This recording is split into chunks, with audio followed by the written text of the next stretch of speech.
Hi every one. ഇന്ന് Poland എത്തിയതല്ലേ. Poland എത്തിയപ്പോഴത്തേക്കും വർക്കിന് ഇന്ന് തന്നെ ജോയിൻ ചെയ്യാൻ വേണ്ടി പറഞ്ഞു.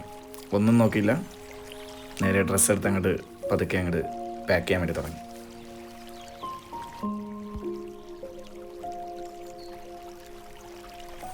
ഡ്രസ്സൊക്കെ പാക്ക് ചെയ്തിരിക്കുന്ന സമയത്ത് ഓഫീസിൽ നിന്നൊരു ബോയ് വന്ന് പറഞ്ഞു, വണ്ടി ഇൻസ്പെക്ഷൻ ചെയ്തിട്ടിരിക്കുന്ന വണ്ടിയാണ്, നീ വന്ന് നോക്കി ചെക്ക് ചെയ്ത് സൈൻ ചെയ്ത് തന്നെ വന്നു.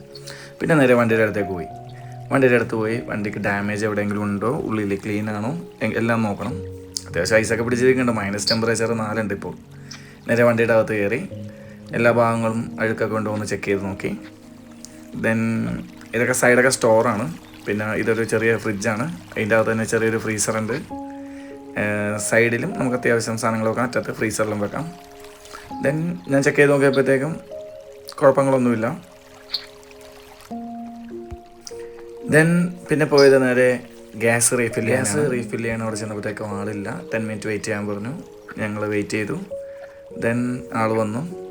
പിന്നെ റീഫിൽ ചെയ്യാനവരെയും വെയിറ്റ് ചെയ്തിരുന്നു ഒരു 5 മിനിറ്റും. ഇത് വണ്ടിയിലേക്ക് ഫുഡ് വെക്കാൻ വേണ്ടി കൊണ്ടുപോകുന്നതാണ്. പുള്ളി റീഫിൽ ചെയ്ത് തിരിച്ചു കൊണ്ടുവന്ന് തന്നു. 45 സ്ലോട്ടിയാണ് ഒരു കുറ്റി റീഫിൽ ചെയ്യണതിന്. പോളണ്ടിൻ്റെ കറൻസി സ്ലോട്ടിയാണ്. 45 സ്ലോട്ടി കൊടുത്തു.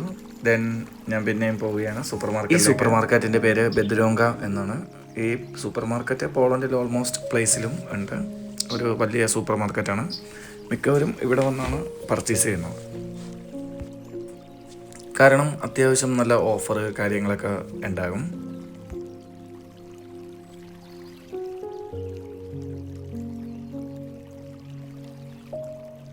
സൂപ്പർ മാർക്കറ്റിൽ നിന്ന് അത്യാവശ്യം പർച്ചേസ് ചെയ്ത ശേഷം നേരെ ഞാൻ പോയത് ഡിനോയിലേക്കാണ്. അവിടെ നിന്നാണ് മീറ്റ് വാങ്ങുന്നത്. മീറ്റ് ഇവിടെ ഫ്രഷ് ആയിട്ട് കിട്ടും. ഈ മീറ്റിൻ്റെ സ്റ്റോറേജ് കാണുമ്പോൾ ഞാനിപ്പോൾ ആലോചിക്കും, നമ്മുടെ നാട്ടിൽ ഇതേപോലെ വന്നിരുന്നെങ്കിൽ. കാരണം നമ്മുടെ നാട്ടിലൊക്കെ ഔട്ട് സൈഡ് തൂക്കിയാണ് ഇടുന്നത്, പൊടി കാര്യങ്ങളൊക്കെ അടിക്കും. ഇങ്ങനെയൊക്കെ ഉണ്ടെങ്കിൽ അത്യാവശ്യം വലിയ അഴുക്ക് കാര്യങ്ങളൊന്നും ഇല്ലാതെ തന്നെ ഭക്ഷണ സാധനങ്ങൾ നമുക്ക് കിട്ടും. ഇവിടെ എല്ലാത്തിൻ്റെയും പീസാക്കി വെട്ടി വെച്ചിരിക്കുകയാണ്. എല്ലാത്തിനും ഓരോരോ റേറ്റാണ്. അതാണ് ആ കുത്തി വെച്ചിരിക്കുന്നത്. നമുക്ക് ആവശ്യമുള്ള സാധനം ഏത് റേറ്റിലാണ് ഉള്ളത് എന്ന് വെച്ചാൽ നമുക്ക് എല്ലാ ഐറ്റം വേണമെങ്കിൽ അതെടുക്കാം. മാംസം ഐറ്റം വേണമെങ്കിൽ അതെടുക്കാം. ഏത് വേണമെങ്കിലും ഉണ്ട്. അതിന് വ്യത്യസ്തമായിട്ടുള്ള പ്രൈസാണ്. നമ്മുടെ നാട്ടിലും ഇത് യൂസ് ചെയ്യാവുന്നതാണ്. നല്ലൊരു ഐഡിയ ആയിട്ടാണ് എനിക്ക് തോന്നുന്നത്.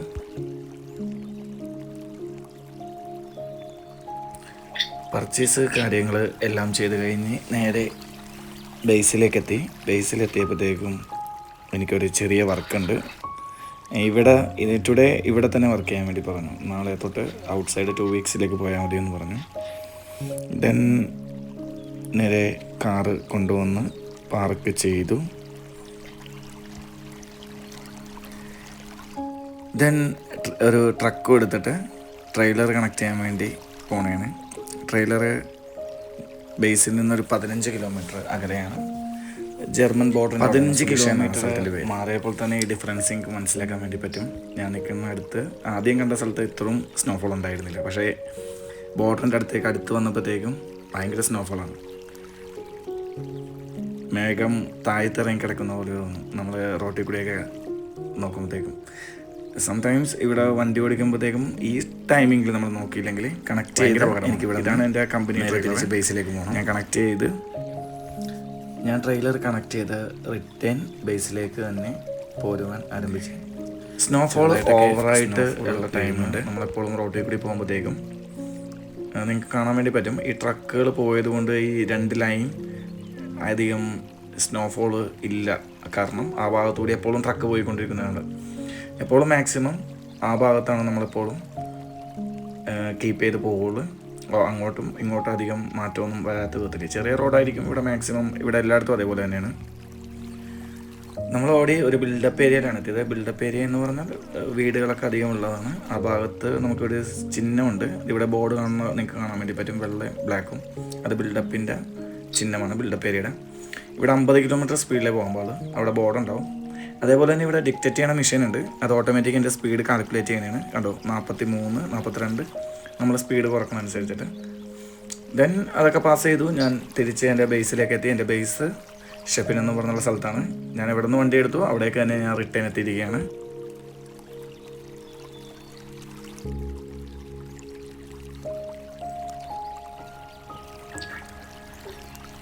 ലോ ആ കാണാണ് കമ്പനി. ഇന്നത്തെ വർക്ക് എൻ്റെ അവസാനിച്ചു. വണ്ടി പാർക്ക് ചെയ്തു. ഞാൻ നേരെ റൂമിലേക്ക് പോണേണ്. അപ്പോൾ ബൈ.